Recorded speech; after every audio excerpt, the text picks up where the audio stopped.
Hello there, ladies and gentlemen. This is Ahrcéus, and this will be the developer notes, first ever developer notes for Datimbukas. The game so far, it already has the main world for the prologue, as well as the secondary world. So basically, the team and I, we are working on constructing more of these worlds, as well as adding the narrative soon. So right now, in general, what we have are just the terrains and the simple and the rawest world levels that we could ever create at the moment. So perhaps by next week or the coming weeks, this video was made on the 23rd of April 2020. So by next week, we mean the week after this date. We're going to be adding some more worlds, or levels rather, and be able to pimp up and create the actual story.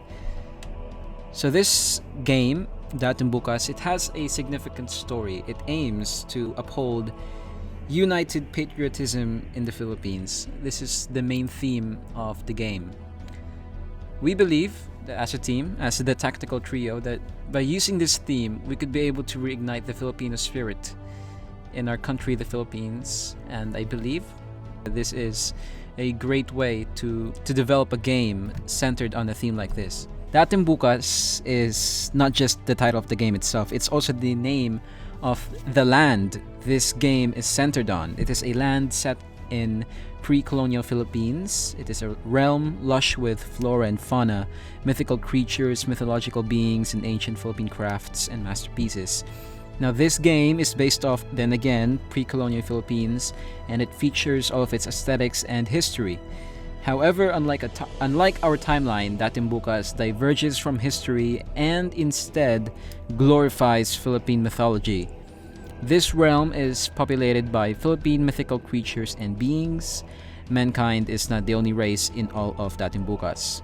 Though similar to the real world, Datimbukas boasts a vast racial diversity, featuring a plethora of creatures rather than just mere mankind. The story revolving around this realm is that humans are not the only ones seeking domination. Other races in all of Datimbukas wish to hold a stake in this expansive and fantastical land.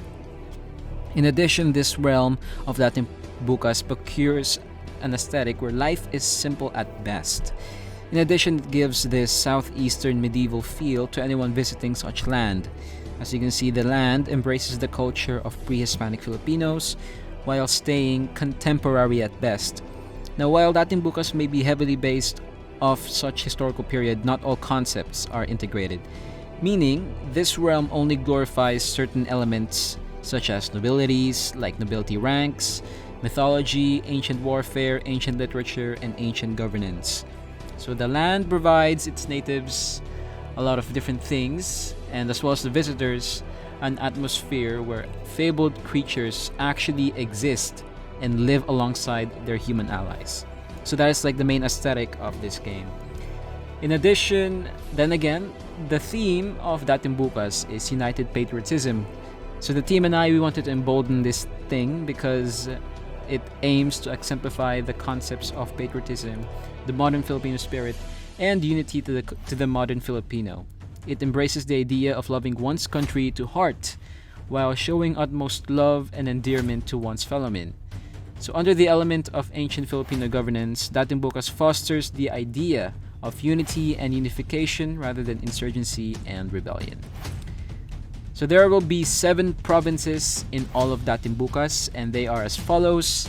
Sulong Bayan, the province of the Maynilans. It is a human race. The Maynilans are equivalent to the modern world Tagalogs. The next province is Miodagin. This is the province of dwarf-like creatures, or the duende as we call it. The third province is Tagyakilan. This is the province of the Tikbalangs. It is a horse-like humanoid, and that's like the race of mostly horsemen. The fourth province is Panragatan.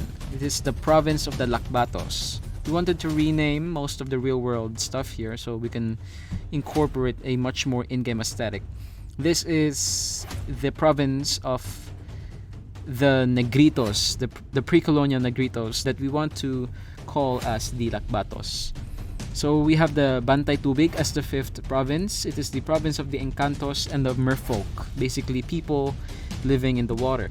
The 6th is Dacoliman. It is the forsaken province of the Aswangs.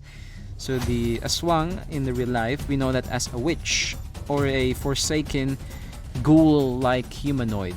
We wanted to recreate the Aswangs as some sort of a human race that fell into feral zombies like that. And the last province we have is Cebuima. This is the province of the Binisayas. It is a human race equivalent to the modern world Cebuanos.